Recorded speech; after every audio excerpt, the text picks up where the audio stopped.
Você vai ouvir agora uma mensagem nos encontros de paz e vida com o pastor Joahribe Palharim.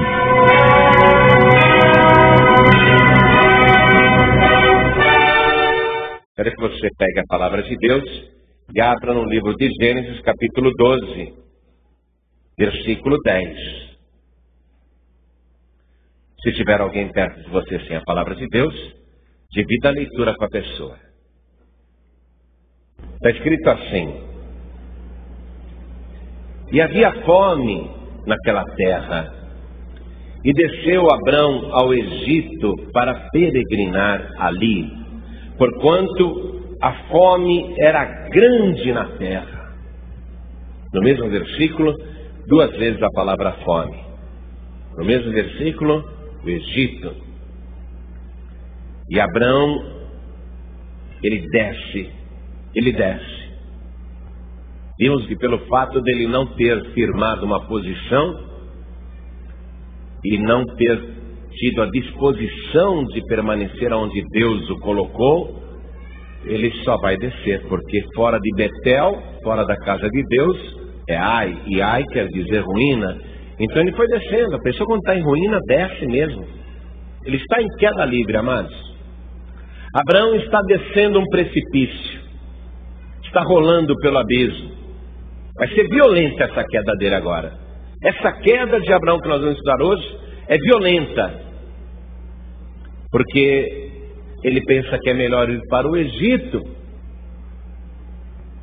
Eu vou reler esse versículo aqui, o versículo 10. Ele está na terra que Deus mandou ele ir. Ele está em Canaã.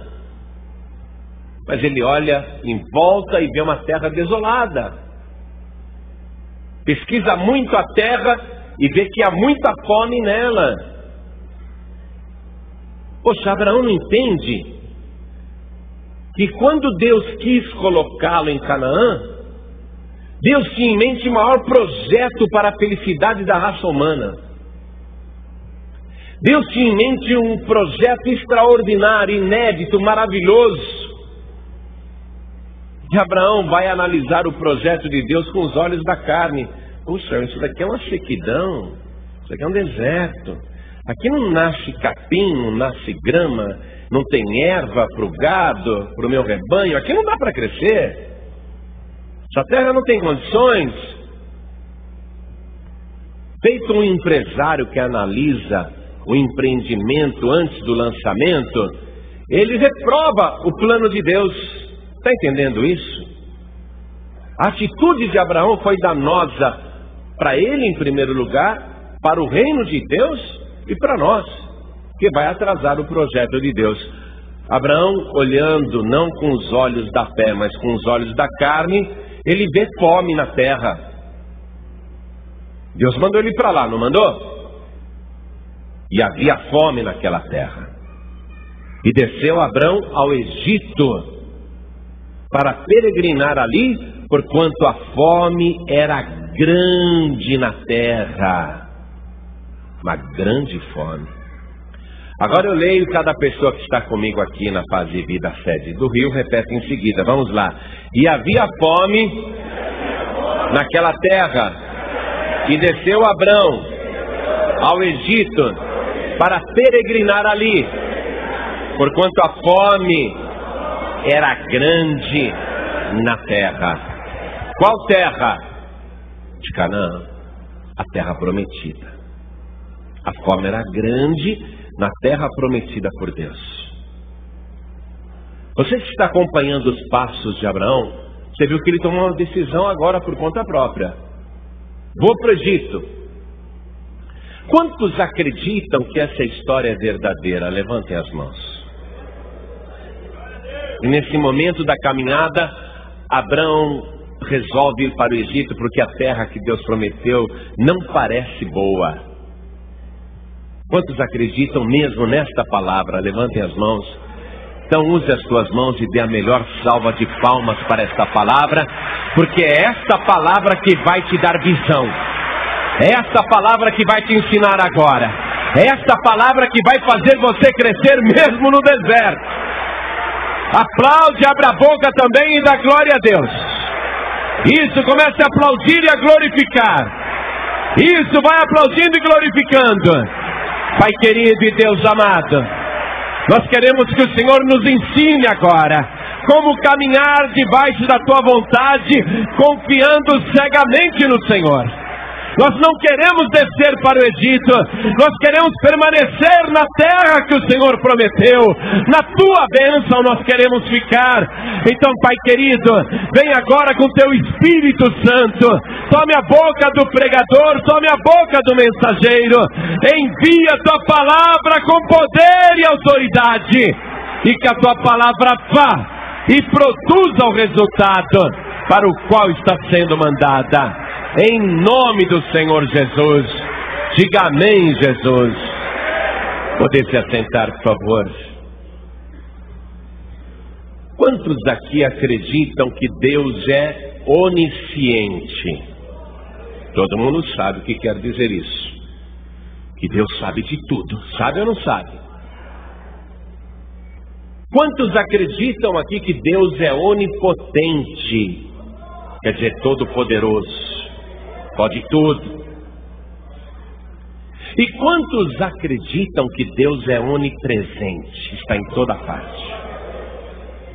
Então vamos analisar essa situação dentro destas qualidades de Deus. Quando Deus, lá em Harã ainda, no extremo norte da Babilônia, Deus falou: Harã, sai-te da tua terra, do meio da tua parentela e da casa do teu pai, e vai para a terra que eu te mostrarei. Quando Deus disse isso lá em Harã, para o Abrão sair e ir para Canaã em linha reta, quantos aqui acreditam que Deus sabia já de antemão que a terra para onde ele estava mandando Abrão estava em crise? Havia fome naquela terra. Quantos aqui acham que Deus já sabia disso quando deu ordem para Abrão? Sabia ou não sabia? Claro, ele é onisciente. Deus tinha um plano de sustentar Abrão mesmo naquela terra faminta. Deus tinha uma série de milagres preparados ali para Abrão viver um sustento extraordinário, conforme depois o próprio Deus fez com 600.000 homens descendentes de Abraão, sustentando todos, além de mulheres e crianças, no meio do deserto. Se Deus mais tarde teria condições de fazer chover pão do céu para sustentar 600.000 pessoas do sexo masculino, fora mulheres e crianças, se Deus foi capaz de sustentar os descendentes numerosos de Abrão, será que Deus não seria capaz de sustentar um único homem, a sua família, os seus empregados e o seu pequeno rebanho, que naquela época ainda ele era praticamente pobre? Será que Deus não teria condição de sustentar aquele homem sobrenaturalmente no meio do deserto, sim ou não? Porque ele é onipotente, porque ele pode. Deus estava ciente que a terra para a qual ele estava mandando Abrão era uma terra faminta, em crise, estéril, uma terra selvagem. Se Deus não fosse capaz de sustentá-lo no deserto, sabe o que Deus teria dito lá em Harã ainda? Abrão, eu tenho uma terra para te dar de presente. Só que lá está uma crise, uma seca, uma fome. Faz o seguinte, Abrão, fica aí em Harã, e quando a situação lá melhorar, eu te aviso, tá? Se Deus não tivesse poder para abençoar, se Deus dependesse de circunstâncias alheias, Deus teria falado para Abrão: Abrão, eu tenho uma terra para te dar, mas não vai ainda não, que lá a fome é grande, muito grande. Se Deus mandou ele ali, é porque Deus já tinha tudo preparado, amém? Deus sabia de tudo. Deus onisciente. E Abrão, ele resolve julgar os planos de Deus. E nesse julgamento ele condena o projeto mais maravilhoso que Deus já teve para um ser humano. Fazer dele uma bênção para todas as famílias da terra. Ele olha e fala, isso daqui não vai dar certo não, aqui tem muita fome, a fome aqui é muito grande. Naquele momento, quando ele olhou com os olhos da carne, ele duvidou de Deus. Ele não acreditou que Deus era poderoso para sustentá-lo no deserto, numa terra seca, numa terra faminta. Ele não acreditou que Deus tinha poder, que Deus era o El Shaddai, o Todo-Poderoso, que poderia operar uma série de milagres, que inclusive iriam edificar muito mais a sua fé. Quando Abrão analisou a terra que Deus lhe tinha dado e a condenou, ele condenou o plano de Deus, a ideia de Deus. Foi a mesma coisa que dizer, meu Deus, o senhor não entende de nada, como é que o senhor me manda aqui para uma terra que não tem nem vegetação? Como é que o meu gado vai viver? Como é que eu vou me sustentar numa terra dessa? Praticamente ele chamou Deus de ignorante. E por conta própria decidiu descer. Porque ele está descendo, amados. Olha só, na caminhada a gente acaba vacilando e julgando Deus. Acaba achando que, puxa vida, como que vai ser agora, hein? A pessoa fica desempregada e fica, e agora, e agora, e agora? A pessoa está com dívidas e fica, e agora, e agora, e agora? A pessoa está com credores no pé, e agora, e agora, e agora? A pessoa está com aluguel atrasado, e agora, e agora, e agora? Olha e não vê dinheiro, olha e não vê oportunidade, olha e não vê perspectiva. Começa a achar que Deus não é tão bom assim, não. Poxa, Deus não está vendo a minha situação? Estou a ponto de ser despejado. E a pessoa julga Deus, duvida da onipotência de Deus. Isso é do ser humano. Não vamos condenar só o Abrão porque ele está dando essa vacilada e esse tropeço na sua caminhada, mas nós somos assim. Desconfiamos de Deus.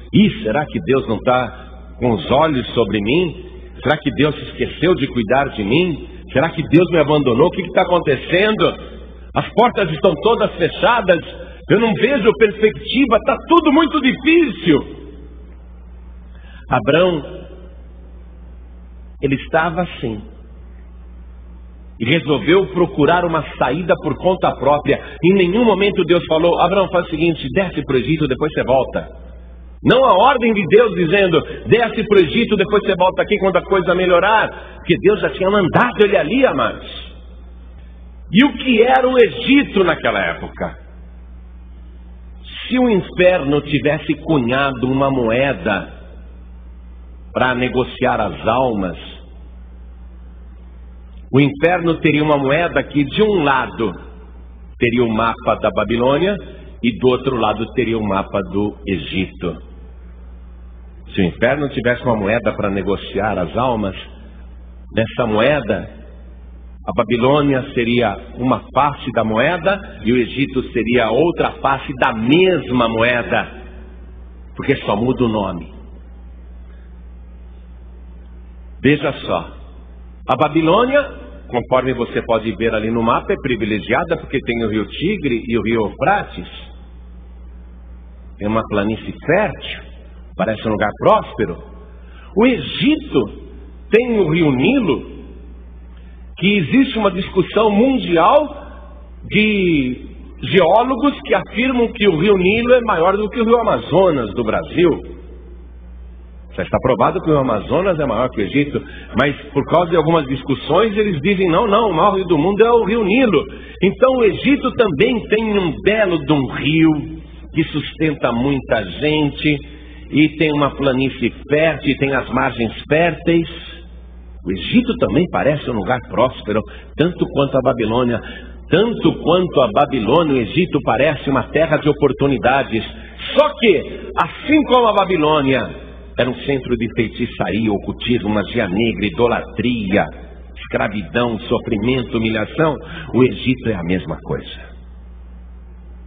O Egito é a mesma coisa. Inclusive no mundo espiritual. O que a Babilônia representa no mundo espiritual, o Egito também representa no mundo espiritual. Abraão quer ir para o Egito. Peraí, ele já viveu na Babilônia? Babilônia não tinha um rio apenas, tinha 2. E que ele ganhou na Babilônia? Nada. Vida vazia, sem projeto, sem perspectiva. Será que ele pensa que agora o Egito vai ser melhor? Hein? Será que ele acha que no Egito ele vai conseguir vencer na vida? Ele está tendo ideias por conta própria e saiu da direção de Deus e está caminhando com as suas próprias pernas. Deus não está mais nessa caminhada. Ele se desviou. Está entendendo isso? A pessoa se desvia. E Abrão se desviou aqui. Ele se desviou do caminho que Deus tinha traçado para ele, do lugar que Deus queria que ele ficasse. Ele saiu do lugar onde Deus o tinha colocado, onde tinha feito um monte de promessas e de bênçãos, e ele se desvia para o Egito, buscando por conta própria oportunidades. Vai quebrar a cara. Deus, no mundo espiritual, e estou falando do Egito espiritual, não do Egito atual, eu estou falando do Egito espiritual. Deus também não é favorável ao Egito, não. Vamos ver uma coisa aqui no livro de Êxodo, capítulo 3, no versículo 7. E disse o Senhor: tenho visto atentamente a aflição do meu povo que está no Egito, e tenho ouvido o seu clamor por causa dos seus exatores, porque conheci as suas dores. Portanto, desci para livrá-lo da mão dos egípcios e para fazê-lo subir daquela terra a uma terra boa e larga, a uma terra que mana leite e mel, ao lugar do cananeu e do heteu e do amorreu e do ferezeu e do heveu e do jebuseu. E agora eis que o clamor dos filhos de Israel chegou a mim, e também tenho visto a opressão com que os egípcios os oprimem. Vem agora, Deus está falando com Moisés, vem agora, pois, e eu te enviarei a Faraó, para que tires o meu povo, os filhos de Israel, do Egito. Amados, assim como Deus diz na sua palavra: povo meu, sai da Babilônia, do mesmo modo Deus diz para o seu povo: sai do Egito. Porque é a mesma coisa, só muda o nome. Abraão trocou a Canaã pelo Egito, achando que o Egito era diferente da Babilônia, mas é tudo farinha do mesmo saco. É que nem a pessoa está num terreiro de macumba aqui e mudar para outro terreiro de macumba aqui. Não, mas aqui é mesa branca. Aquela lá não, aquela lá era da pesada, essa daqui é mesa branca. A pessoa acha que é diferente, que vai ter sorte, que vai ser abençoada, que vai dar certo, que vai prosperar, que vai conseguir.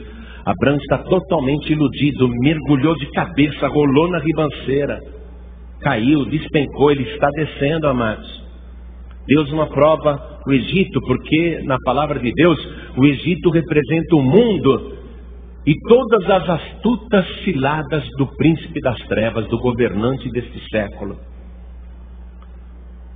Abraão está indo para a boca do diabo. Está caminhando em direção ao abismo. Vai aprofundar a sua queda. Ele vai despencar nessa queda. Mas aí Abraão, amados, ele pensa que é muito esperto. Ele é um homem de Deus, preste atenção. Não é porque ele está desviado que ele deixou de ser um homem de Deus. Não é porque ele está desviado que Deus deixou de ter planos na vida dele. Deus nunca desiste de uma pessoa. Abraão, ele acha que é esperto. Ele acha o seguinte: eu vou para o Egito, mas eu, sou precavido. E ele vai tentar usar a sua própria sabedoria, a sua própria esperteza, para se dar bem no Egito. E não dá certo isso, amados. Não adianta você querer dar uma de esperto no mundo, fazer negócios com o mundo, achando que vai enganar o mundo, porque o mundo jaz no maligno e é governado pelo maior enganador de todos os tempos, que é Satanás. Por mais esperto que um homem de Deus ou uma mulher de Deus, desviados, achem que podem entrar no mundo e sair dali sem chumbo, achando que vai se dar bem, que pode fazer aliança com as trevas, que pode andar no meio dos ímpios, que pode frequentar lugares que Deus não aprova, por mais que a pessoa ache que pode fazer isso sem sofrer as consequências, porque ela se julga esperta, viva, ladina, o diabo é mais esperto ainda, o diabo é mais ladino ainda. Olha o que Abrão faz, amados. Ele vai para o Egito. Vamos retornar no livro de Gênesis capítulo 12. Quero ler com você o versículo 13. Abrão, ele fala assim para Sarai, que é uma bela mulher, amados. Ela não é nenhum brotinho, não, mas é uma coroa linda. Tem 65 anos de idade, mas um corpinho de 20, coisa impressionante. Ela é bela, ela é linda. E Abrão, ele pensa assim: poxa, minha mulher é tão bonita, eu vou com ela para o Egito, o que vai ter de gavião e gabiru dando em cima dela? E vão me matar para ficar com a minha mulher. Esses egípcios, eles não têm temor de Deus, eles são capazes de me matar para ficarem com a minha mulher. Eu, hein? Sarai, vem cá, meu amor. Sarai, você me ama? Lógico. Sarai, eu preciso de um favor que você faça por amor de mim, tá? Nós vamos para o Egito. Mas não fica falando para ninguém que nós somos casados. Finge que é minha irmã. Se alguém perguntar, fala sua irmã. Pastor, Abrão está mentindo? Não. Só não está falando toda a verdade. Porque aqui em Gênesis capítulo 20, versículo 12, você tem a explicação. Quando Abrão diz assim: na verdade, Sarai também é minha irmã, filha de meu pai, mas não filha da minha mãe, e veio a ser minha mulher. Ou seja, Tera, o pai de Abrão, teve pelo menos 2 esposas, pelo que nós estamos lendo aí.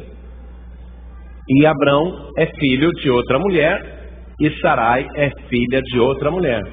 São meio irmãos. E Abrão está dizendo: chegou a ser a minha mulher. Ele não está mentindo, mas também não está falando a verdade. O que ele está dando? Uma desperta. Não está dando uma desperta? Tá, como eu sou esperto, hein? Não estou mentindo. E você fala, Sarai, para todo mundo que nós somos irmãos.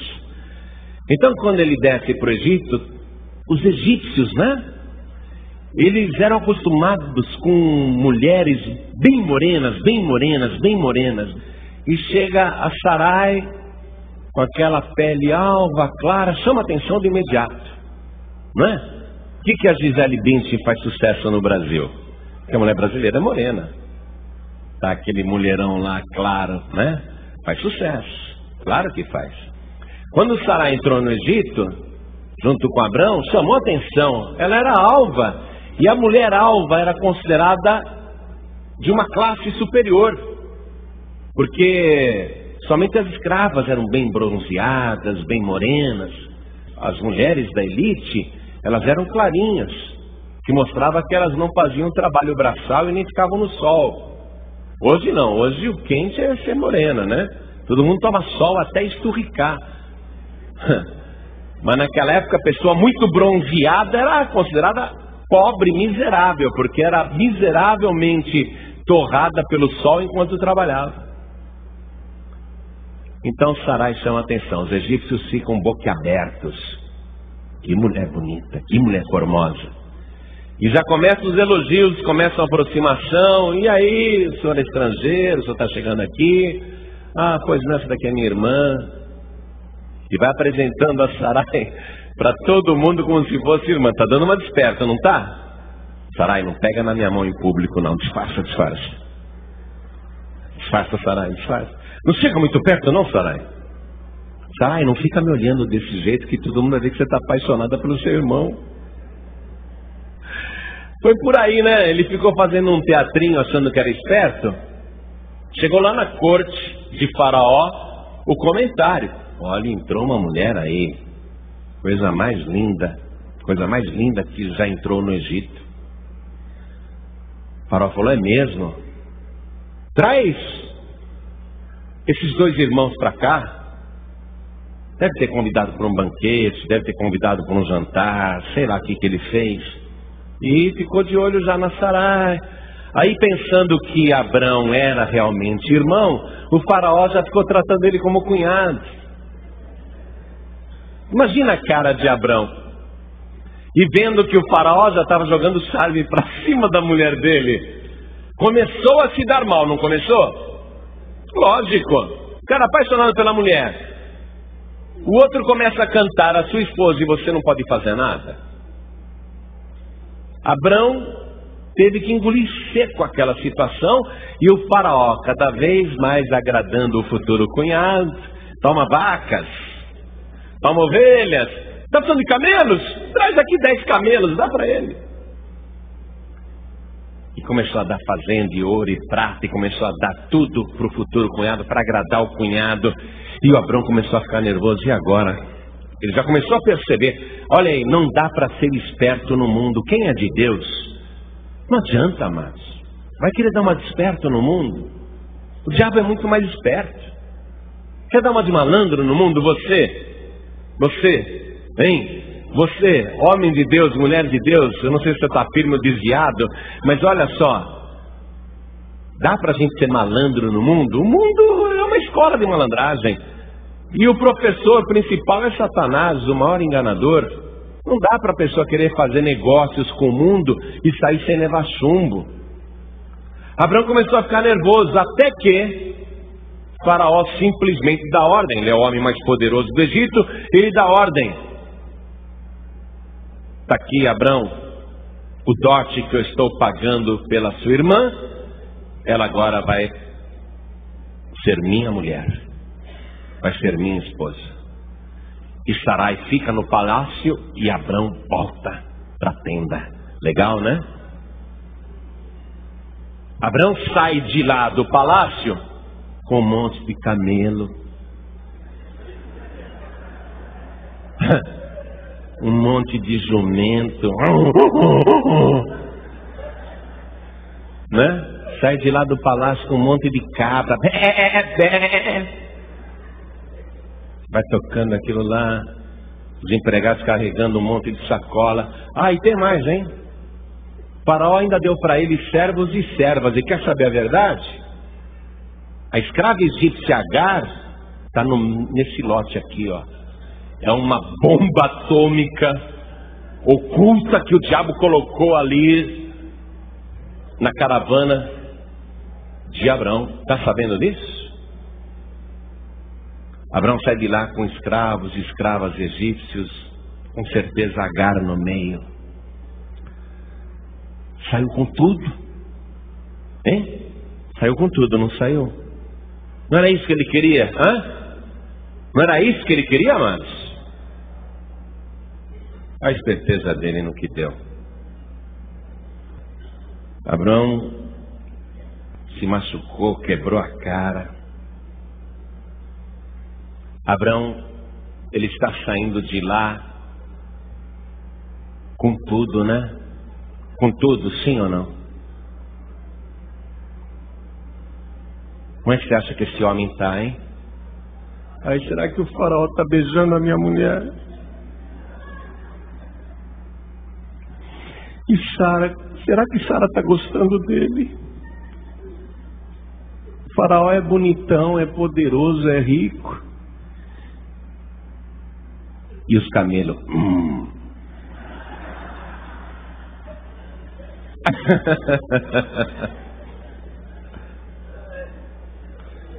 Hein? Tem bênção no Egito? Tem bênção no mundo? Olha que besteira que ele fez. Quebrou a cara, quebrou, se machucou, está arrebentado, coração despedaçado, está se sentindo mal. Eu quero ver uma palavra com você que está no Evangelho de Marcos, capítulo 8, no versículo 36. Antes de fazer essa leitura de Marcos 8, 36, o que Sarai era para Abrão, além de ser a grande mulher da sua vida, o grande amor da sua vida? O que Sarai era para ele? Era o seu conteúdo. E ele perdeu a sua cara metade. Ele perdeu a sua metade, agora ele é um homem incompleto. Ele está vazio por dentro, é como se ele tivesse perdido a sua alma. Ele era loucamente apaixonado por Sarai. Ele se sente vazio. Sarai era como a alma de Abrão.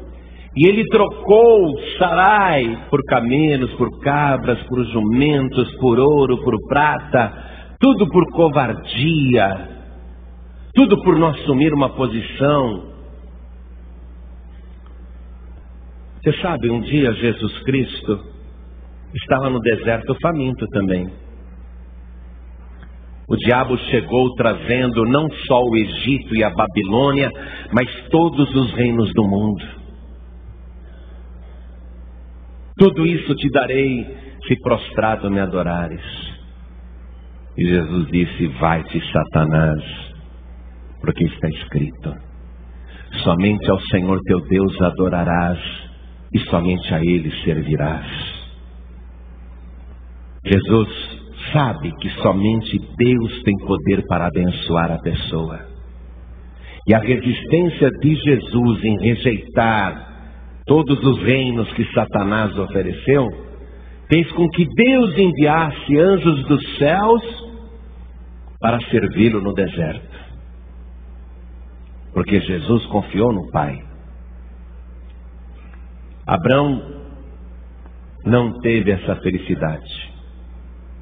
E o próprio Jesus, que sabe das coisas, ele pergunta aqui em Marcos 8:36: pois que aproveitaria o homem ganhar todo o mundo e perder a sua alma?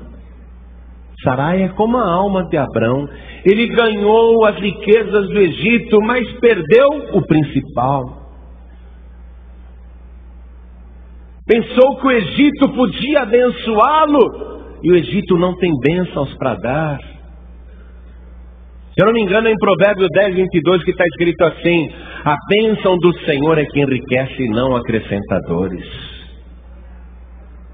Somente Deus tem poder para abençoar uma pessoa e a bênção ser motivo de felicidade. Quando o mundo abençoa, quando o Egito abençoa, quando a Babilônia abençoa, quando o inferno abençoa, é só maldição, é só sofrimento, é só dor. Abrão está super arrependido, mas parece tarde demais. Olha aqui em Marcos 8:37 que Jesus fala em seguida: que daria o homem pelo resgate da sua alma? Eu tenho certeza que Abrão pegaria todos os camelos que o faraó deu e mais os que ele já tinha. Eu tenho certeza que Abraão pegaria os jumentos que faraó tinha dado, mais os que ele já tinha. Eu tenho certeza que Abraão pegaria as cabras que o faraó deu, mais todas as cabras que ele tinha. Eu tenho certeza que Abraão pegaria todo o ouro e toda a prata que faraó lhe deu, mais as que ele já tinha, e levaria tudo lá no palácio para dizer para o faraó: devolve a minha mulher. Tenho certeza que ele seria capaz disso, mas faraó não aceitaria, porque aqui no mundo espiritual ele representa Satanás. Ou o que daria o homem pelo resgate da sua alma? Abrão está apavorado, arrependido. Que besteira que eu fiz, que foi que eu fiz? Ele está arrasado. Amado, amada, só Deus pode entrar com providência numa situação dessa. Não adianta Abrão bater lá na porta do palácio: eu quero minha mulher, me devolve, toma aqui de volta os teus tesouros. O diabo não aceita. Judas Iscariotes pegou 30 moedas de prata pela vida de Jesus Cristo, sentiu remorso depois do negócio fechado, ele foi lá devolver, não quiseram receber as moedas. Pequei traindo sangue inocente, isso é problema seu. É assim que o mundo fala, é assim que o Egito fala, é assim que a Babilônia fala, é assim que a religião fala. Quando você entra num buraco, todos dizem problema seu, menos Deus. Deus podia falar bem feito para Abraão, hein? Bem feito. Mas Deus vê o sofrimento do seu servo. Deus vê o arrependimento. Deus vê a dor que a pessoa está sentindo, a conclusão que ela chegou, que agiu mal, fez tudo errado, eu errei, e agora? Você daria tudo para consertar, né? Voltar o tempo, mudar a situação, você daria tudo, mas o inferno não aceita, o diabo não aceita, parece que tudo está perdido. Mas Deus, Ele não se compraz com a tua dor, nem com o seu sofrimento, nem com as tuas derrotas, nem com os teus erros passados.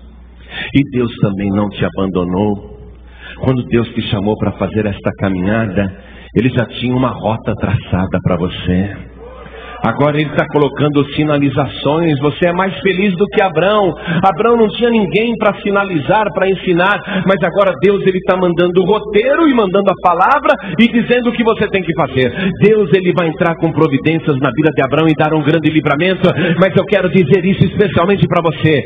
Você que chegou à conclusão: fiz besteira na vida, tomei decisões precipitadas, errei no meu cálculo, eu agi de maneira vergonhosa, eu quis dar uma desperta e quebrei a cara, agora é tarde, tudo está perdido. Eu te digo, nada está perdido, porque Deus viu que você está aqui em Betel, na casa do Pai, aqui nesta casa de glória, de poder. E assim como Deus vai dar um livramento para Abraão, Deus também já começou a operar o teu livramento, porque o nosso Pai não abandona, o nosso Deus não desampara. Mesmo quando a gente erra, Ele está pronto para operar.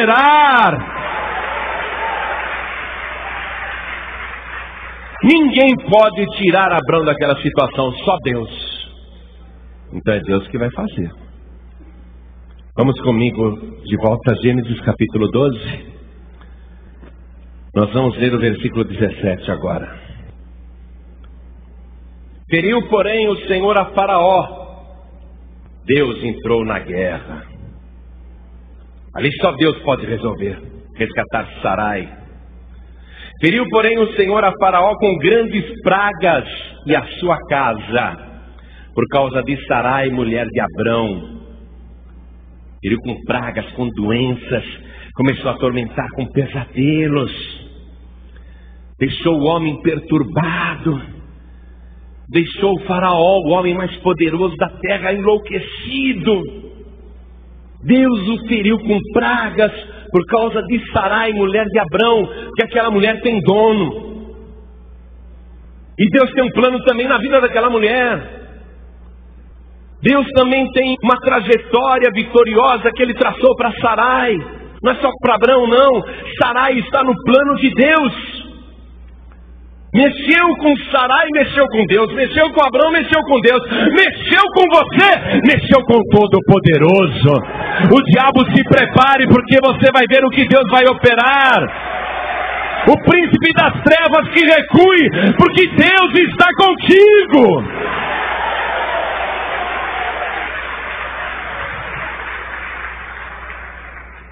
Feriu o Senhor a Faraó com grandes pragas e a sua casa por causa de Sarai, mulher de Abrão. Então chamou Faraó a Abrão e disse: que é isto que me fizeste? Por que não me disseste que ela era tua mulher? Por que disseste é minha irmã?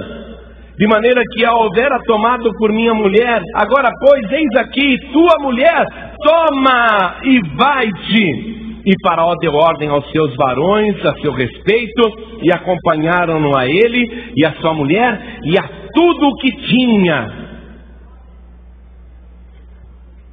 Abrão sai dali, nada ficou, nem Sarai, ela não foi nem tocada, Faraó não chegou a ter relações com ela.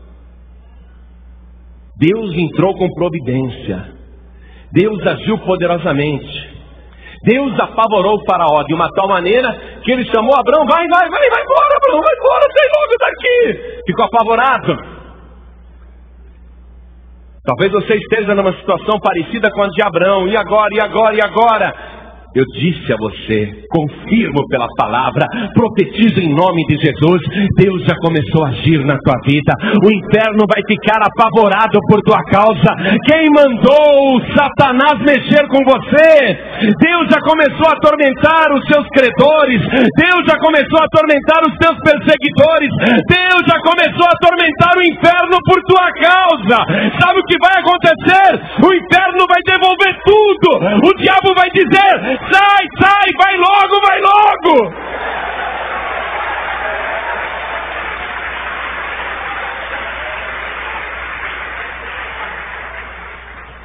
Bom, esse passo aí, Deus corrigiu para ele, não corrigiu? O que Abrão fez?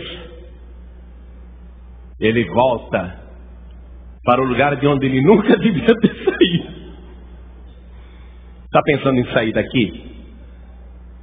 Olha, ou é Egito ou é Babilônia, ou é o inferno.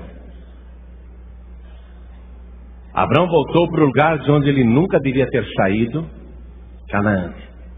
Vamos acompanhar aqui no capítulo 13. Subiu, pois, Abrão do Egito para a banda do sul, ele, sua mulher e tudo o que tinha, e com ele Ló.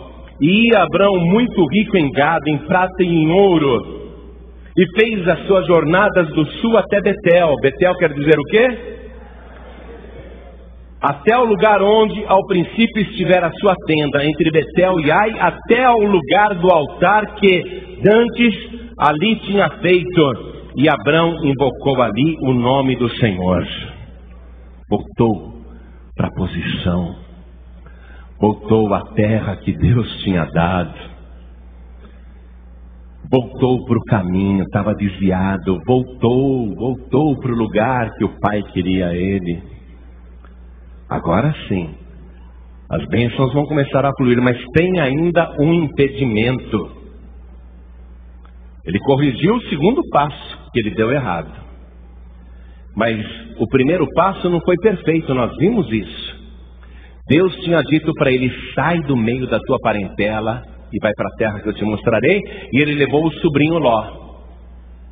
E Ló tinha acompanhado ele para o Egito, e agora Ló sai do Egito e está com ele. Não é que o Ló é malvado, é que Ló ali está atrapalhando as bênçãos espirituais, e agora está atrapalhando também a vida material de Abrão. E Ló não está naquele plano. Esse é o negócio.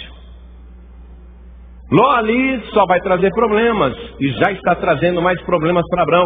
E Abrão precisa corrigir a imperfeição do primeiro passo, porque ele não foi capaz de renunciar ao seu sobrinho. Ele não teve coragem de renunciar ao sobrinho. Ele levou o sobrinho. Se ele não corrigir isso, a vida dele vai ficar amarrada, vai ficar travada, os seus passos vão ficar travados, ele não vai andar direito. Ele precisa se consertar com Deus, precisa corrigir isso. E olha só como Ló começa a arrumar problemas materiais para o próprio tio. E também Ló, que ia com Abrão, estou lendo aqui o versículo 5, tá? E também Ló, que ia com Abrão, tinha rebanhos e vacas e tendas, e não tinha capacidade a terra para poderem habitar juntos, porque a sua fazenda era muita, de maneira que não podiam habitar juntos. E houve contenda entre os pastores de gado de Abrão e os pastores de gado de Ló. E os cananeus e os ferezeus habitavam então na terra. Começou a ter problemas, brigas, entendimentos, rivalidades, disputas por territórios, por campos, por água, briga entre pastores. Ló não fazia parte desse projeto de Deus. Ele não podia estar lá. Abrão errou quando o levou para Canaã. Mas Abrão agora ele vai consertar a imperfeição do primeiro passo. Ele vai se apartar de Ló. Acompanhe comigo, versículo 8. Abrão falou para ele. Abrão disse a Ló: ora, não haja contenda entre mim e ti, e entre os meus pastores e os teus pastores, porque irmãos somos. Não está toda a terra diante de ti? Eia, pois, aparta-te de mim. Se escolheres a esquerda, irei para a direita. E se a direita escolheres, eu irei para a esquerda. E levantou Ló os seus olhos e viu toda a campina do Jordão, que era toda bem regada antes de o Senhor ter destruído Sodoma e Gomorra, e era como o jardim do Senhor, como a terra do Egito quando se entra em Zoar. Era como a terra do Egito. Olha as dicas. Olha as dicas. Sodoma e Gomorra é como o Egito. Ló, ele levanta os olhos e ele vê as planícies verdejantes, um bom lugar para levar o gado. É para lá que eu vou. Antes de Sodoma e Gomorra serem destruídas por Deus, aquilo era um jardim maravilhoso, com água, nascentes, pastagens. Mas Abrão, ele já aprendeu que não adianta olhar os vales férteis da Babilônia, aquilo não leva a nada. Abrão já aprendeu que não adianta olhar para os vales férteis do Egito, aquilo não leva a nada, ele já aprendeu. Então Abrão, como aprendiz, ele sabe que não adianta levantar os olhos para as planícies verdejantes de Sodoma e Gomorra, porque aquilo é igual ao Egito. Ele já aprendeu que não deve andar por vista. Você está entendendo isso? Abrão já aprendeu que não deve mais olhar com os olhos carnais, não deve mais analisar as conjunturas e as situações. Ele precisa olhar pelos olhos da fé, e ele está olhando. Por isso que ele falou: Ló, se você escolher para a direita, então eu vou para a esquerda. Se você escolher para a esquerda, então eu vou para a direita. Se você escolher ir para o norte, eu vou então para o sul. Mas a gente vai em direções opostas agora. Porque Abrão já está acreditando naquilo que a princípio ele não acreditava, que Deus iria abençoá-lo onde quer que ele estivesse. Que Deus o tinha mandado para a terra prometida, e ali ele seria abençoado. Abrão já está crendo nisso. Onde ele estiver, Deus onipresente vai estar com ele e vai abençoá-lo. Então Abrão já está seguro disso, ele já aprendeu isso, já está crescendo na fé. Então Ló vai para Sodoma e Gomorra com seu rebanho, com seus pastores. Vai quebrar a cara. Vai quebrar a cara. Vai perder tudo, viu? No final ele vai sair dali sem uma cabra. Ele vai sair dali sem 1 litro de leite. Ele vai sair de lá só com a roupa do corpo no final. Vai dar tudo errado. Babilônia, Egito, Sodoma, Gomorra, tudo igual. Não acrescenta nada, só acrescenta dores. Abrão já aprendeu: eu quero ficar onde Deus está me colocando agora. É aqui que Deus vai me abençoar. É aqui que eu fico, daqui eu não saio mais. Aqui, em qualquer lugar que eu estiver, Deus vai me abençoar. Ele está seguro disso. E Ló vai embora. Finalmente ele corrige a primeira ordem, né? O primeiro passo: sai da tua parentela. Finalmente ele corrigiu isso. Finalmente ele renunciou ao sobrinho, porque ele gostava muito do sobrinho. Era filho do seu irmão mais novo, o Arã. E agora ele está vendo o sobrinho ir embora. Mas enquanto Ló está indo embora, está saindo dele um peso. Estranhamente ele está sentindo uma grande paz. Estranhamente Abrão está feliz. Com a partida de Ló, Abrão sente que um peso enorme saiu de cima dele. E no mundo espiritual todas as barreiras foram removidas. Agora ele está em perfeição com Deus. Agora ele corrigiu tudo. Agora ele corrigiu o primeiro e o segundo passo. Agora tudo está ótimo. Agora ele está pronto para dar o terceiro passo. Agora sim, tudo está bem. Agora ele está a ponto de ser abençoado. Não há mais amarrações, não há mais impedimento, não há mais obstáculos, não há mais barreiras, nada. Tudo foi retirado, porque agora ele está dependendo totalmente de Deus. Ele está feliz. Poxa, estou me sentindo bem. Estou olhando essa terra aqui, estou feliz. Aí nesse momento, Deus também ficou feliz. Deus ficou muito feliz. Deus ficou tão feliz que Deus fala com ele. Versículo 14. E disse o Senhor a Abrão, depois que Ló se apartou dele. Depois que Ló se apartou dele. Tem que cortar os vínculos, amados. Tem gente que quer viver preso assim a situações, a relacionamentos danosos, quer manter vínculos que só prejudicam. Tem que se livrar disso. Muita bênção está sendo retida na tua vida por causa disso. Tem que limpar a área. Tem que deixar o mundo espiritual livre para te abençoar, para Deus fluir, para você ouvir a voz de Deus. Olha só, depois que Ló se apartou de Abrão, o Senhor falou com ele. Levanta, escuta a palavra, olha que lindo, ó. Levanta agora os teus olhos e olha desde o lugar onde estás para a banda do norte e do sul e do oriente e do ocidente, porque toda esta terra que vês, te hei de dar a ti e a tua semente para sempre, e farei a tua semente como o pó da terra. De maneira que, se alguém puder contar o pó da terra, também a tua semente será contada. Levanta-te, percorre essa terra no seu comprimento e na sua largura, porque a ti a darei. Deus está feliz quando você rompe os vínculos danosos, quando você renuncia a tudo, quando fica só você e Deus, no lugar que Deus te quer, aqui, na casa do Pai. Quando você rompe tudo, amado, veja o que acontece, a glória de Deus se manifesta na tua vida. Não há mais barreiras no mundo espiritual, não tem mais impedimento para você. Aí Deus amplia a bênção. Aí Deus, Ele manda você olhar longe. Olha, aonde você alcançar com os teus olhos, pode tomar posse que é teu em nome de Jesus Cristo. Tudo que você vê e que não dá para contar porque é muito, pode tomar posse porque é teu em nome de Jesus Cristo. Deus ficou feliz. Aí Abrão foi, né? Diz aqui o versículo 18. Vamos ler? Estou em Gênesis 13, versículo 18.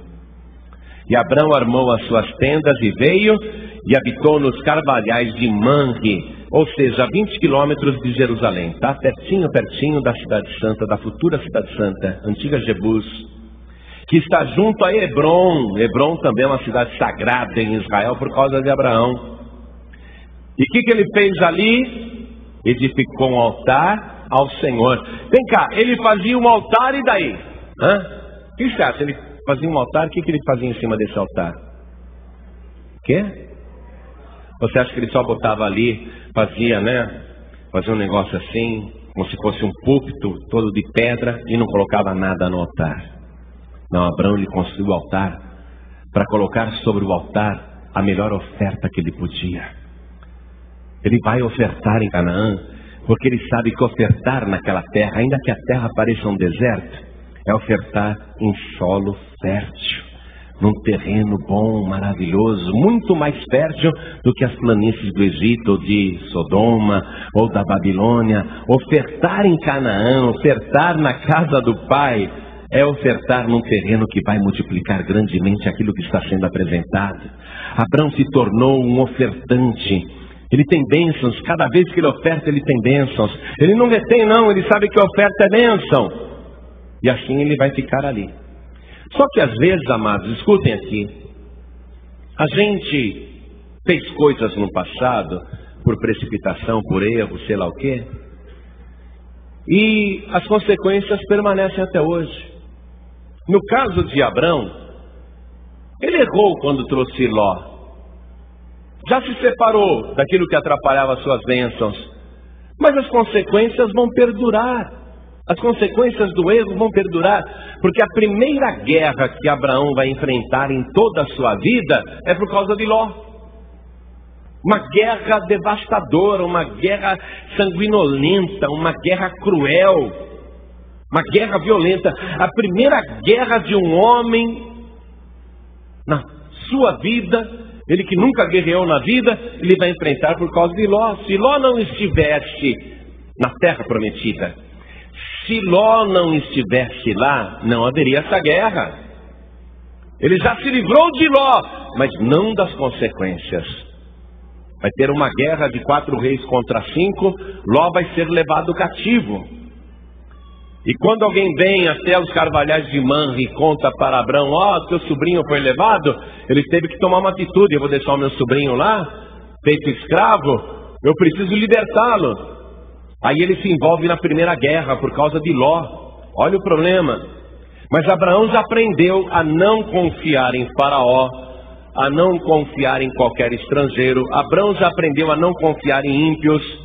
Abraão agora ele sabe que tem que confiar somente em Deus e nas pessoas que acreditam no mesmo Deus que ele acredita. Abraão tem muitos empregados agora, ele prosperou bastante, ele cresceu muito, ele tem muita gente a seu serviço, mas Abraão não vai pegar todos os escravos, porque ele tem escravos de toda a nacionalidade ali, tem egípcio, tem cananeu, tem babilônio, ele trouxe gente de toda parte, mas ele não quer essas pessoas que não pensam como ele. Ele não quer andar num jugo desigual. Ele quer agora enfrentar os problemas com o apoio de pessoas que têm a mesma fé que ele, que acreditam como ele e que estão lutando com ele, de corpo e alma, com todo o coração. Abraão já aprendeu que não é no número que se conquista a vitória. Ele aprendeu que tem algo mais no mundo espiritual. Ele sabe, eu não posso confiar em todo mundo. Então Abraão, para fazer aquela guerra contra 4 reis, Abraão, ele escolhe de dentro de todos os empregados, somente aqueles que nasceram na sua casa. Os que nasceram na sua casa, ele conhece desde pequenininho, e que ele criou, e que ele chamou pelo nome, e que ele ensinou sobre o Deus invisível, porque Abraão era um pregador, ele compartilhava a fé. Pessoas que nasceram na sua casa carnalmente e nasceram espiritualmente, que acreditavam no mesmo Deus que ele acreditava. Então Abraão escolheu aqueles que tinham se tornado já homens, adultos, mas que eram nascidos na sua casa. Ele não quer pagãos no meio. Ele não quer aliança desigual, ele não quer jugo desigual, ele não quer sociedade com os ímpios, ele não quer mover guerra contra qualquer causa, tendo apoio de alguém que tem maldição. Ele já aprendeu que a coisa é complicada. Então diz aqui a palavra, olha que coisa maravilhosa. Estou lendo Gênesis capítulo 14, versículo 14. Ouvindo, pois, Abrão que o seu irmão estava preso, armou os seus criados, nascidos em sua casa, 318, e os perseguiu até Dan. E dividiu-se contra eles de noite, ele e os seus criados, e os feriu, e os perseguiu até Obã, que fica à esquerda de Damasco. Olha até onde ele foi, voltou quase ali, com a Síria.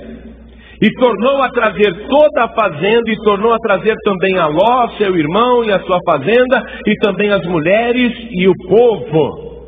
Ou seja, Abraão teve uma vitória extraordinária com um pequeno exército. Mas qual era a diferença naquele exército? Era o exército do Deus vivo. Era o exército daqueles que acreditam. Olha para mim, eu sou teu irmão. Quero ensinar para você a mesma fé de Abraão, porque essa é a minha fé também. Quero ensinar para você a fé desse único e verdadeiro Deus e do seu Filho Jesus Cristo. Quero ensinar para você o que eu sei. Quero que você cresça. Quero que você aumente. Porque seja o que for, meu irmão e minha irmã, olha, se você tiver momentos felizes, nós vamos viver juntos. Mas se você estiver vivendo momentos desastrosos na sua vida, eu não vou te mandar embora não. Aqui é a casa do Pai. Aqui é o lugar que Deus te trouxe para te abençoar. Seja o que for que você for passar na sua vida, eu digo, nós vamos passar juntos. E nós vamos enfrentar juntos. E seja lá o que for que a gente for enfrentar juntos, o Deus Todo-Poderoso está conosco. E a vitória já é nossa em nome de Jesus Cristo. Não há por que temer. Vamos continuar juntos até o fim. O que você tiver que passar, nós vamos passar juntos. E o que eu tiver que passar, você vai passar comigo também. Amém? Tá valendo? Tá valendo? Amém. Aqui a gente não joga ninguém fora, não exclui ninguém, não expulsa ninguém. Nunca exclui ninguém na paz de vida, graças a Deus. Esse peso eu não vou carregar nunca. Nós vamos suportar todas as lutas juntos. E todas as vitórias nós vamos comemorar juntos. Amém? Quando Abrão voltou vitorioso daquela guerra, 2 reis foram ao encontro deles.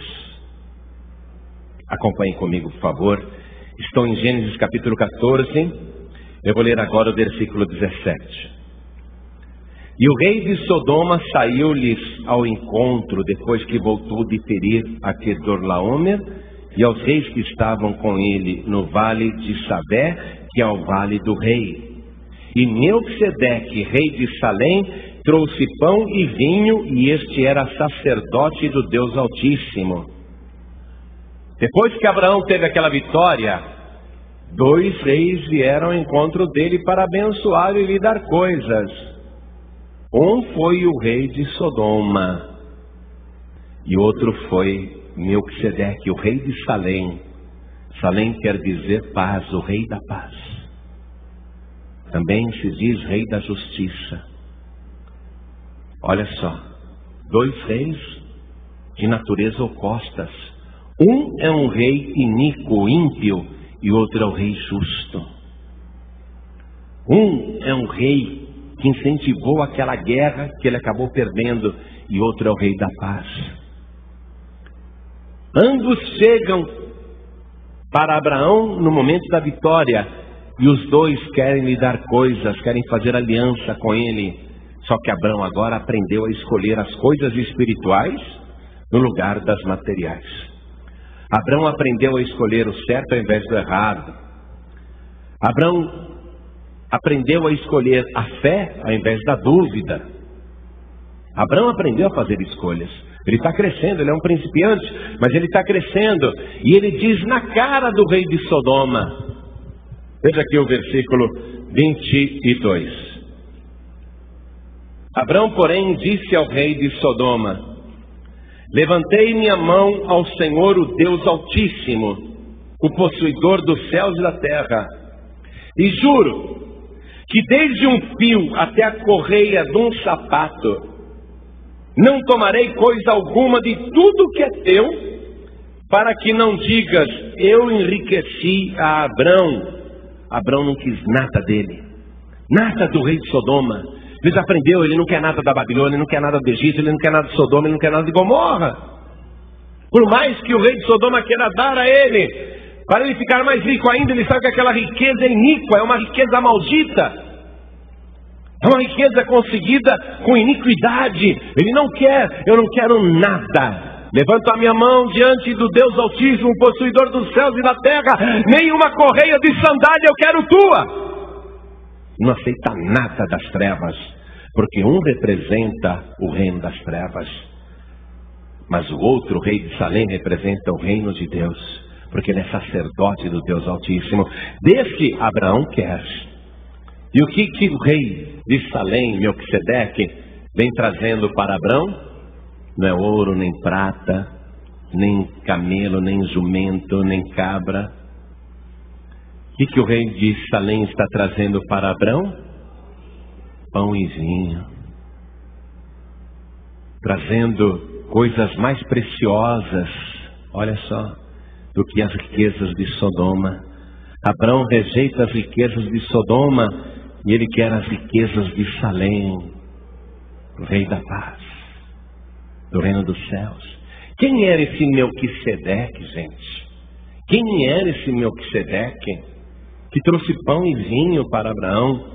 Eu quero que você vá comigo na carta aos Hebreus. Nós vamos ler o capítulo 7, versículo 1. Aos Hebreus, capítulo 7, versículo 1.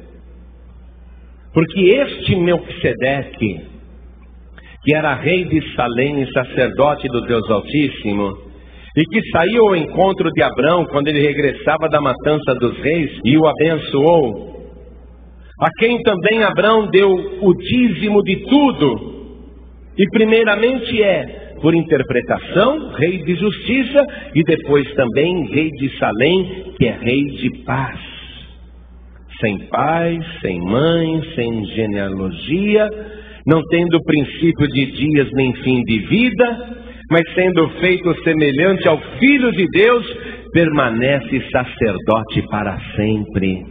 Considerai, pois, quão grande era este, a quem até o patriarca Abrão deu os dízimos dos despojos.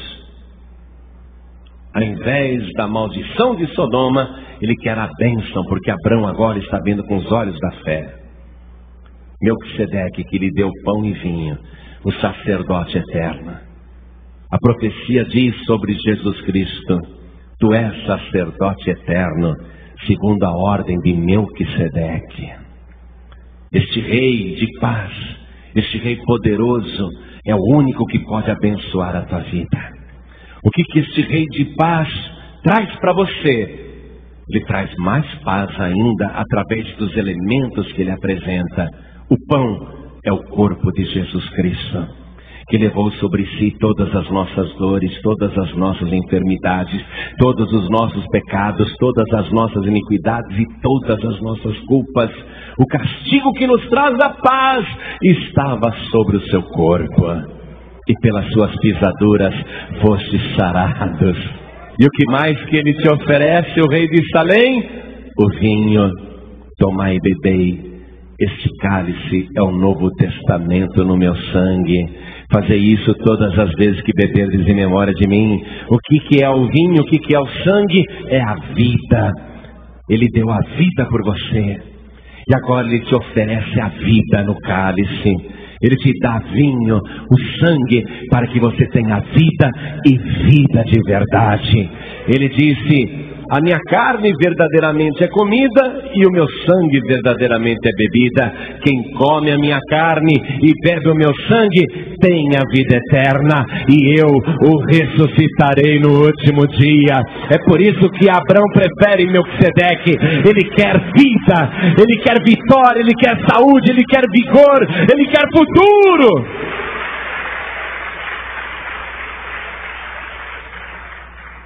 É este passo que você vai ter que dar hoje.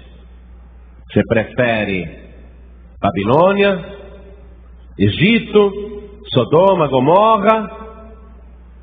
Você prefere o rei de Sodoma? Ou você prefere o rei de Salém? Quem que você prefere? Maldição ou bênção? Vida ou morte eterna?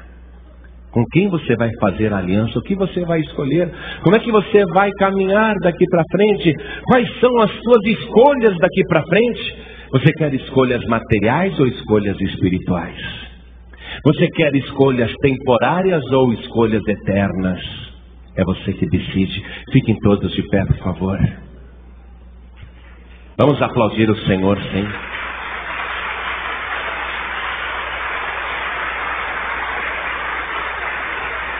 Você está num começo de caminhada, preste atenção.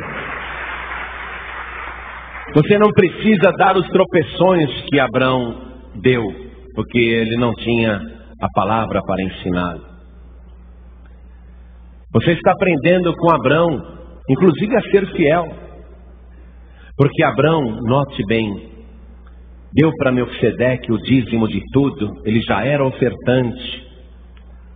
Todo lugar que ele ofertava, toda vez que ele se sentia na presença de Deus, ele ofertava, e ofertava bem, e ofertava o melhor, não dava miséria para Deus, não semeava pobreza, não, semeava a bênção, por isso que ele foi enriquecendo, crescendo.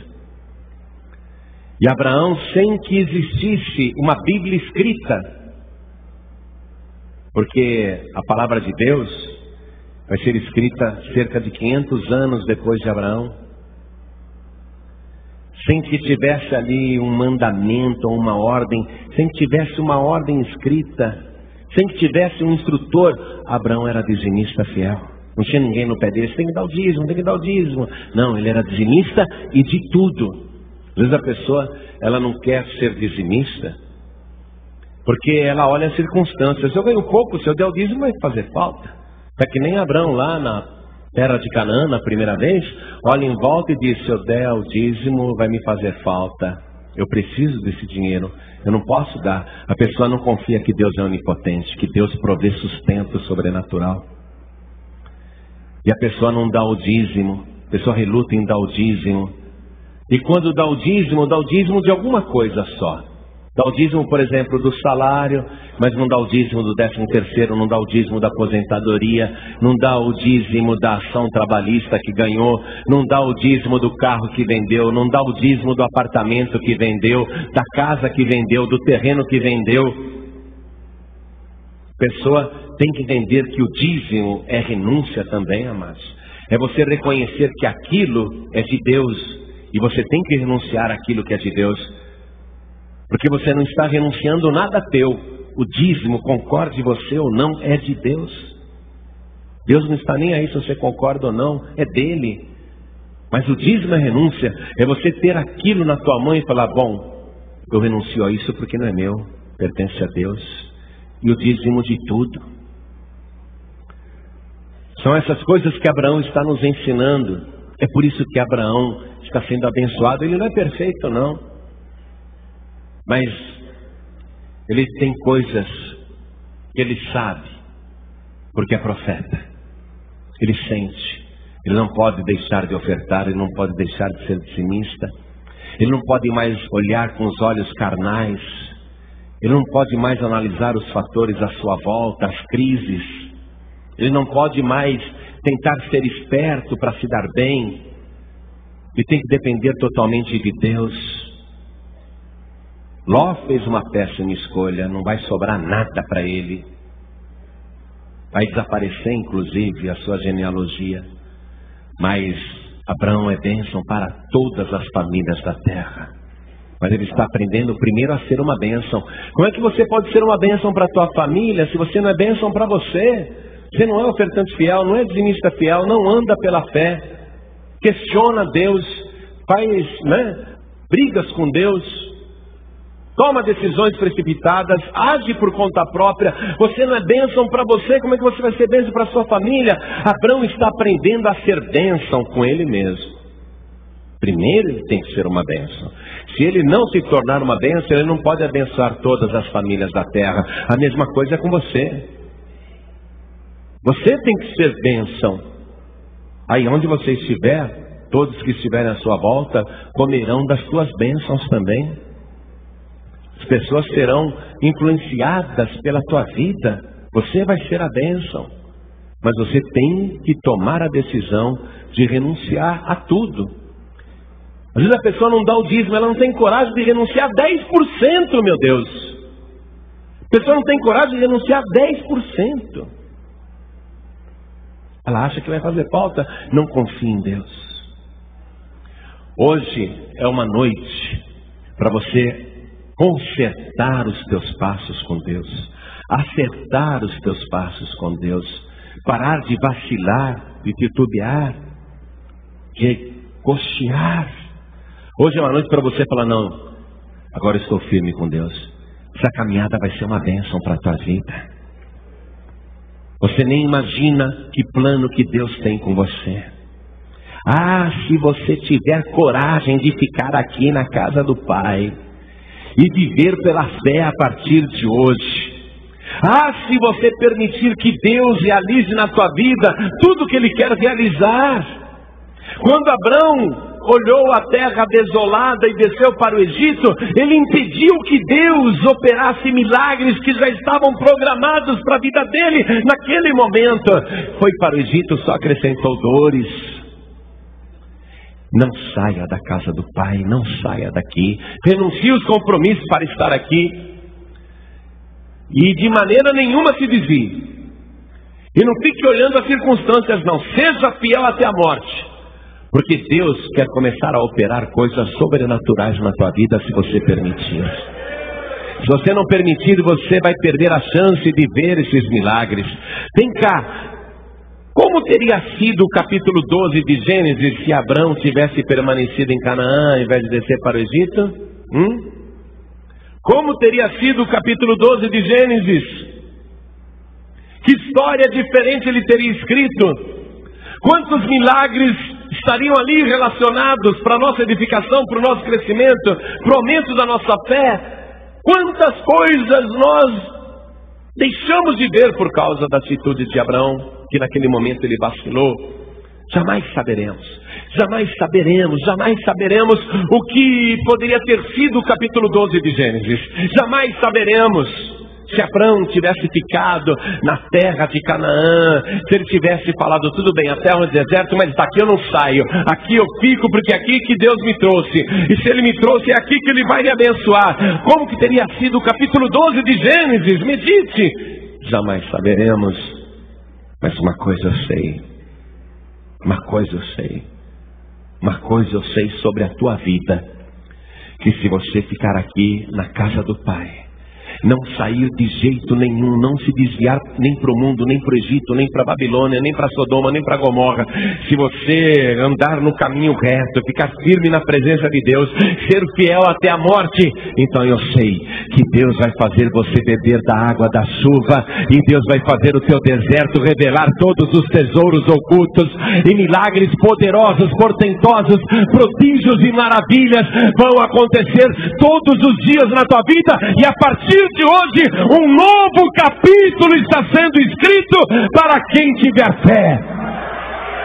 Um capítulo glorioso que vai ser história para os teus netos. Um capítulo glorioso que vai ser história para a tua família. Tem que haver um compromisso. Um compromisso de renúncia, de entrega, de fidelidade, de dependência total de Deus.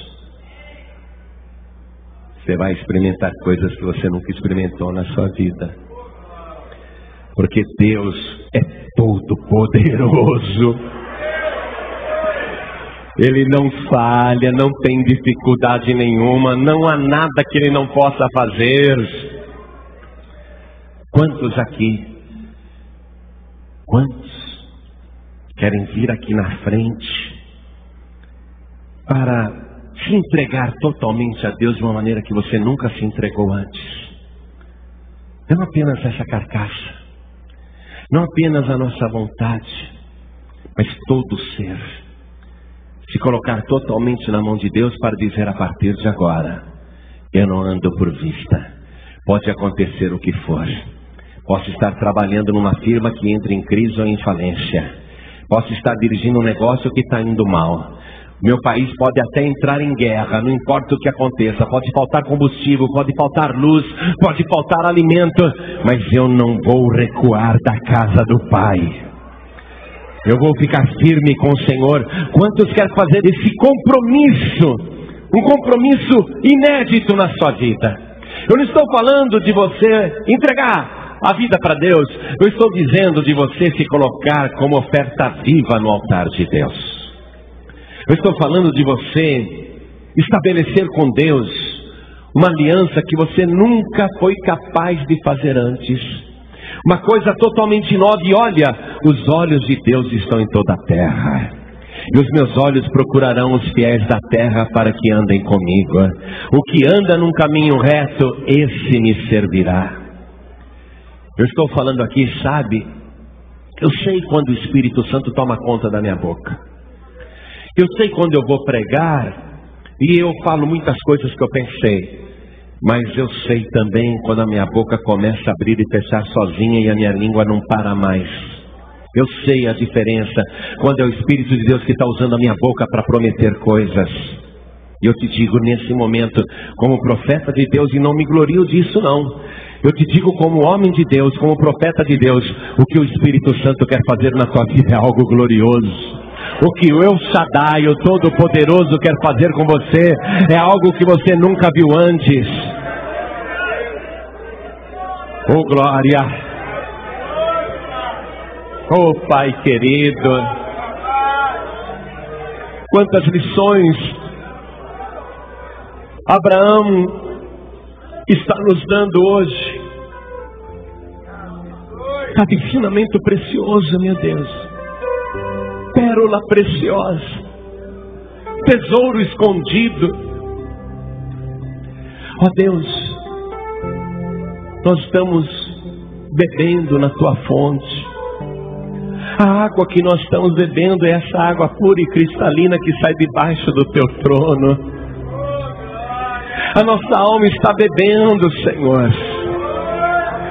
A nossa alma está experimentando essa novidade. Realmente é algo novo que o Senhor está fazendo. É algo totalmente novo e glorioso. A tua presença é tão real aqui que quase conseguimos tocar. O teu Espírito nos envolve de uma maneira que nós não temos dúvida nenhuma que o Senhor está presente aqui em Betel. Oh Pai, nós somos aprendizes. Nós não sabemos andar. Nós somos como crianças pequenas. O Senhor é o nosso Pai. Nós queremos segurar na tua mão como criança pequena que está aprendendo a andar. E nós queremos andar pertinho do Senhor, colado no Senhor. Nós não queremos largar a tua mão nunca, porque se a gente larga a tua mão, a gente tropeça, a gente cai. Ó Deus, há tanta coisa que nós precisamos aprender. E dependemos totalmente da tua palavra e do teu Espírito Santo, que abre o nosso entendimento para a Escritura. Oh Pai querido, todos nós aqui estamos como Abraão quando voltou para Canaã. Ah, Senhor, a gente está se sentindo como se tivesse chegado pela primeira vez aqui nessa terra. Nós estamos alegres, estamos felizes, Senhor. Saiu um peso de cima de nós. Há uma alegria muito grande. A mesma alegria que Abraão estava sentindo lá em Canaã, nos carvalhais de Mamre. Oh, glória! É a alegria do teu Espírito, é a alegria da tua presença, é a alegria da tua glória. Aqui o Senhor nos apareceu, e é aqui que o Senhor nos abençoa, e daqui nós não saímos.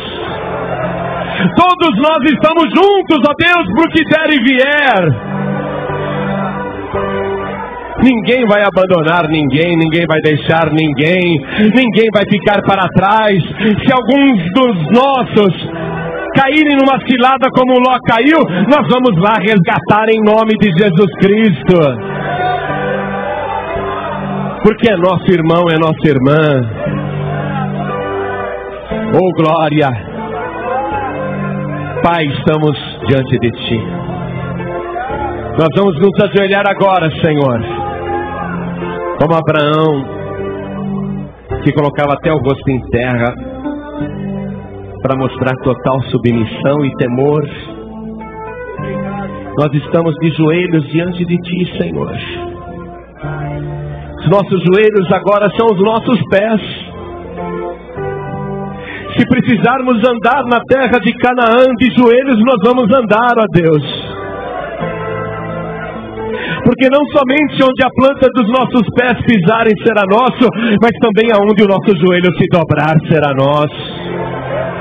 Os nossos joelhos estão abençoados, porque são joelhos de submissão, são joelhos de entrega, são joelhos de fidelidade, são joelhos de oração. Oh Pai bendito, o Senhor está fazendo algo novo na nossa vida, na vida de cada um de nós agora. Toma posse, meu amado. Toma posse, minha amada. Oh glória. Aí o Senhor disse para Abraão: levanta-te.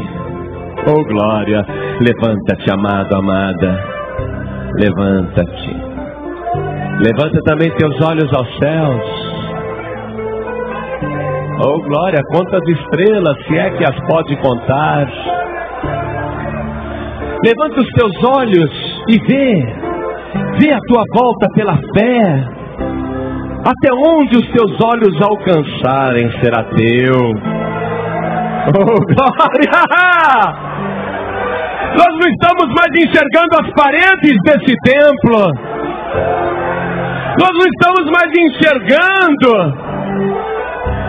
essas muralhas. Nós estamos enxergando longe. O Senhor abriu os nossos olhos agora. Deus abriu os teus olhos, é assim que você vai andar. Deus abriu os teus olhos e é assim que você vai ver. Você vai ver coisas que você nunca viu antes. Esse é o galardão. Essa é a recompensa. Oh, glória. Usando as tuas mãos, comece a aplaudir o Senhor Jesus. Vamos aplaudir muito o nosso Deus. Vamos glorificar o nosso Deus, aplaudir a sua palavra. Oh, glória! Oh, glória! Que Deus há semelhante a este, que perdoa as iniquidades dos seus servos e se esquece das nossas transgressões e ainda nos abençoa, que não desiste de nós.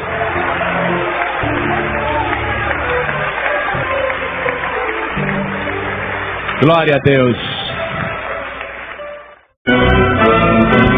Você acabou de ouvir uma mensagem nos Encontros de Paz e Vida com o pastor João Ribe Palharim. Participe você também dos Encontros de Paz e Vida, às 8 horas da manhã, às 3 horas da tarde e às 7 horas da noite. Comunidade Cristã Paz e Vida, lugar de gente feliz.